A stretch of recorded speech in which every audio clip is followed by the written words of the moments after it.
All right, so we just got done with that kind of weird problem number 3. Now let's go ahead and work on number 4 and hope that the graph is a little bit nicer. There's no guarantees though, apparently, so let's graph this thing out and see how it looks and get our normal window back as well. So here we go. So graphing it out, parentheses on the top part, 10x minus 50. Then parentheses on the bottom part, divided by parentheses x squared minus 25, and graph. And of course I forgot to hit zoom 6 first to get it in a standard window, so zoom 6, and that's how our graph is going to look. Alright, so let's make sense of this thing. By searching through it, find the asymptotes, graph it out to the best of our ability, and that'll be that. So after you graph it and get an idea of how the thing's supposed to look, make sure that you factor out the rational function as much as possible. So 10x and 50 are both divisible by 10, so we factor out a 10 in the top, and then that becomes x minus 5. And then the bottom, that's a difference of squares problem, so that becomes x plus 5, x minus 5. And as you notice that the x minus 5s will cancel out and give us 10 in the top and then x plus 5 in the bottom. All right. So this is the finished simplifying version of it. This is our original version of it. So how do we make sense of how to find the domain and all this other kind of stuff with all of these equations that we have? Well, the domain is always found from your original rational function. So when we factored all this stuff out, the domain, even though we canceled out the x minus 5s, still counts that x minus 5 part of it in the denominator. So we got to take each of those parts, x plus 5 and x minus 5, set them so that they can't be equal to 0 and get our x values from there. So if x plus 5 cannot be equal to 0, that means that for our domain, x cannot be equal to negative 5. And if x minus 5 cannot be equal to 0, if we add 5 to both sides, we know that x cannot be equal to 5.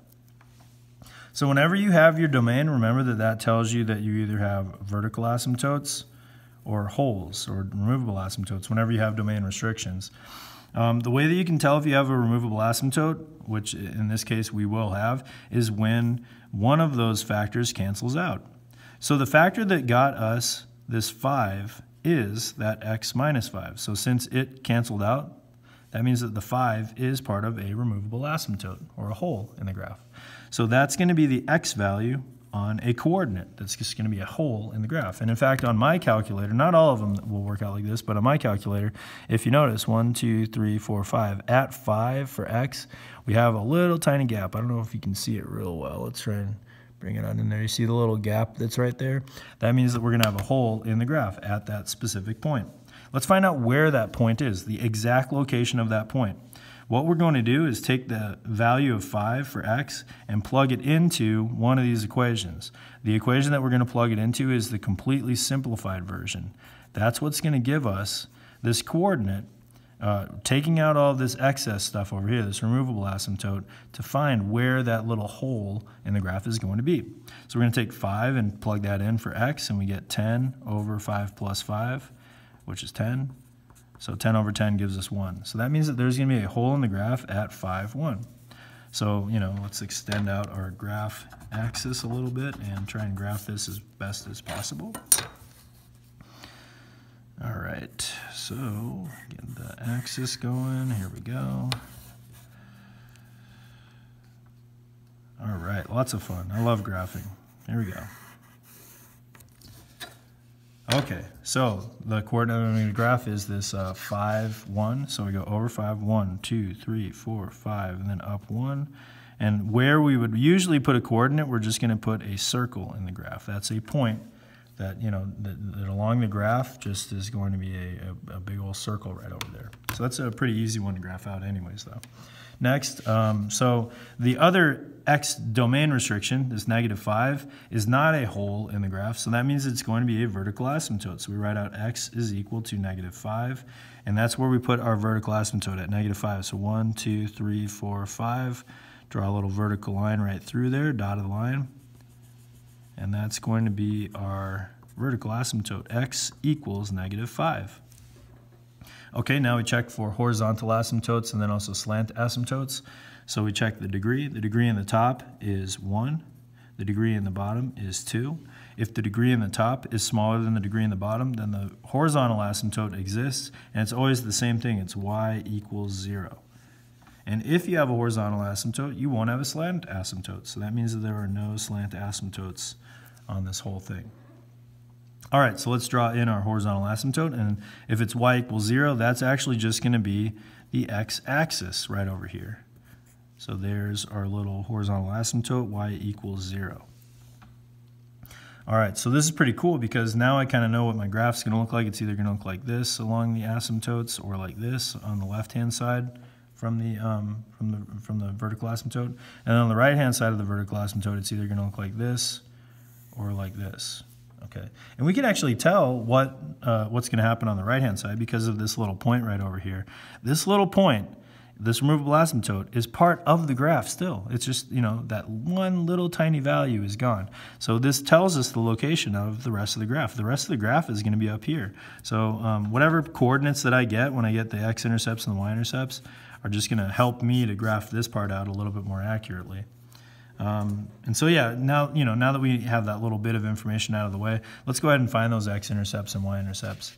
So if you remember, the x-intercepts are found from just looking in the numerator of the simplified expression, so that'd be 10, and trying to solve that for when it equals 0. Well, will 10 ever equal 0? No, it won't. So that means that we actually don't have any x-intercepts at all. So there are no x-intercepts here. For the y-intercepts, all we need to do is plug in 0 for x. Again, we use the simplified expression for all of this stuff. So if we plug in 0 for x, we get 10 over 0 plus 5, which is 5. So that's going to be 2. So 0, 2. All right, so we can graph that coordinate over 0 up 2. And check it out. That just helps us to, get more accurate, asymptote and line relations. So it just goes through this point. It heads towards this point, but there's a hole there, so it just goes right through it, and then it goes along the asymptote. And that's, if we go back to our graph, it's this part of it right here. It goes like this, okay?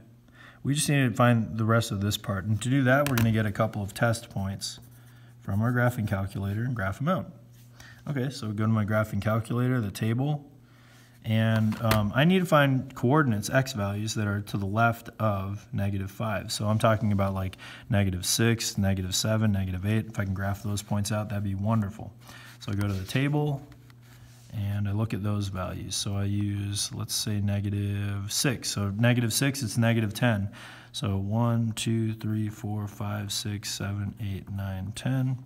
So 10 and -6, so right about there. So this tells me how the rest of my graph's going to look. It's going to look like this following the asymptote line. So I can get rid of this and just add a couple of other coordinates to make it more accurate. So one of my test points was -6, -10.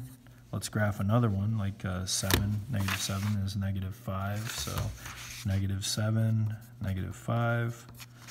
So I go to -7 over here and then down 5. 1, 2, 3, 4, 5 would be like somewhere over here. So my graph's going to look something like this. It's going to go through this point, it's going to go through this point, and then it's going to make its way up towards the horizontal asymptote, but never cross it. Okay, so this is a pretty good representation of how our graph's supposed to look. I think it looks a little bit better than the graphing calculator personally. Maybe it's because I made it, I don't know, and I'm proud of it. I think it looks pretty cool. But yeah, that's it. That's the graph for number 4. And, again, it's just practicing the same stuff over and over again, finding domain, vertical asymptotes, horizontal asymptotes. Since you already know how your calculator can graph this stuff out, I would highly, highly recommend going to your textbook, or the homework pages, however you get them, going to page 410 and 411. And 412, all those ones, and finding some of these rational functions and graphing them out, finding all of the individual parts of it, because you're responsible for knowing how to do all of these things. So just make sure that you have all the little odds and ends kind of taken care of, that you have this all ironed out before the test day. Okay, but that's it for this video. If you have questions, please get a hold of your teacher and make sure that you get some help if it's available. All right, that's about it. And then please watch the videos on the group work. Those should be uploaded probably tomorrow. And that's it. All right, thank you.